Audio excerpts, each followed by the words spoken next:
L'université d'Adjara a servi de cadre à l'atelier pédestre d'échange et de réflexion avec les communautés autochtones et locales, organisé par l'ONG Grabo Bénin sur le thème « Renforcement de la résilience des communautés et des écosystèmes pour une meilleure gouvernance des ressources naturelles ». Un atelier démarré ce lundi 14 août 2023 sous les bénédictions des sages et têtes couronnées. Nous avons voulu mettre deux universités ensemble. L'université patrimoniale, où nos sachants, nos dignitaires ont des savoirs et des connaissances sur la conservation de nos ressources naturelles et les règles de vie pour la durabilité de l'espèce humaine. Mais aussi ce haut lieu de savoir appelé université et précisément au département de géographie, on s'est mis ensemble avec ce département pour co-organiser un atelier. Ceux qui vont bénéficier, c'est la génération montante, les jeunes qui sont à l'écoute des deux écoles. La gouvernance forestière et développement local au Bénin, ainsi que les forêts sacrées du Bénin et contraintes actuelles des modes de gestion des ressources naturelles sont les deux communications présentées aux participants. Quand on prend l'Ouémé Plateau, il y a la cartographie de toutes les forêts sacrées des communes et les superficies sont connues avec les noms qui sont donnés, ceux qui contribuent à gérer ces forêts-là.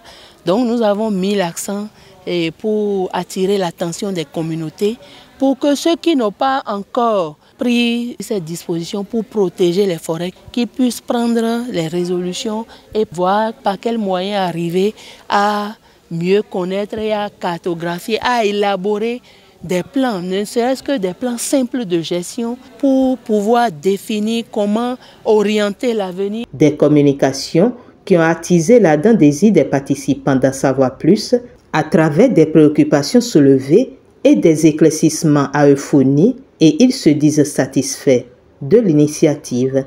Mes impressions sont très bonnes et j'aurais souhaité même que de pareils ateliers s'organisent dans les 77 communes. Cette ONG Grabo Bénin est à saluer. Ce qui m'a beaucoup plus réjoui, c'est que ceux qui sont venus pour cet atelier-là, ce sont les vrais concernés. Leur contribution me donne plus de conviction parce que nous sommes là du côté de l'État. Eux, ils sont là, sont des communautés avec qui nous travaillons la main dans la main. La deuxième journée de cet atelier a été marquée par l'échange avec les communautés sur le terrain.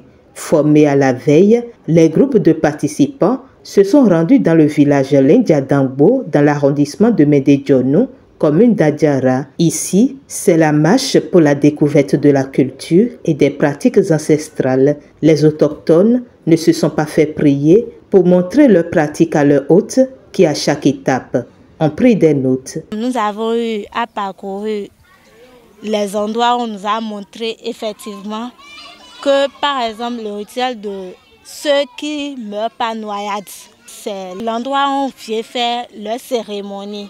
Nous avons aussi constaté que la forêt reste toujours intacte, qui n'est pas en voie de dégradation et qui est toujours entretenue par certains sages du village.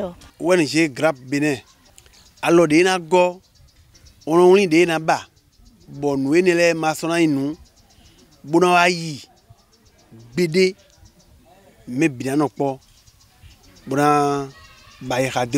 J'ai découvert plein de choses et j'ai découvert le premier roi qui est venu à l'India. Il est venu s'installer à l'India avec l'arbre baobab qui est un arbre très puissant qui guérit. La restitution des travaux, c'est l'étape à laquelle ont été soumis les participants à cet atelier ce mercredi 16 août 2023, dernier jour des échanges. La parole est donnée aux rapporteurs et modérateurs de chaque groupe pour faire la restitution au travers de la réalisation des cartes, selon les observations faites. Nous avons vu combien important les sites sacrés, surtout l'eau, et leurs forêts, surtout la forêt sacrée. Maintenant, c'est la première étape, de faire l'état des lieux, de connaître le présent.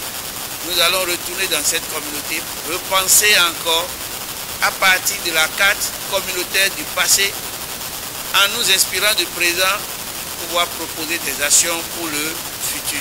On a accueilli l'atelier pédestre que nous avons conduit avec le président GRAB Bénin, ONG. Depuis le lundi, on vient de finir. Bon, la première des choses, d'abord, c'est un suivi. Il faut suivre ces résolutions-là pour que ça soit véritablement appliqué, pour qu'on puisse constater quand même que les pratiques ont changé. Parce que le Béninois n'a pas la culture de la protection de son environnement. Et surtout, les lieux sacrés. Les divinités, entre-temps, qui empêchaient la population de s'avancer vers ces lieux sacrés, aujourd'hui, est-ce que ces divinités ne répondent plus? Ou bien, qu'est-ce qui se passe? Donc, il faut quand même qu'à travers cet atelier, tout ce que nous avons essayé de dire, retenir ensemble, les participants, je pense qu'ils doivent pouvoir les mettre en pratique pour que les pratiques puissent changer. Au thème des échanges, il a été porté à la connaissance des participants la résolution sur la protection des sites et territoires naturels sacrés prise par la Commission africaine des droits de l'homme et peuples qui, réunie du 8 au 22 mai 2017 à Niamey, demande aux États parties de reconnaître la contribution des sites et territoires naturels sacrés et de leur système de gouvernance coutumier à la protection des droits de l'homme et des peuples, appelle les États parties à s'acquitter de leurs obligations et engagements régionaux et internationaux afin de reconnaître les sites et territoires naturels sacrés et exhorte les États parties, la société civile, les entreprises et les autres parties concernées à reconnaître et à respecter la valeur intrinsèque des sites et territoires naturels sacrés.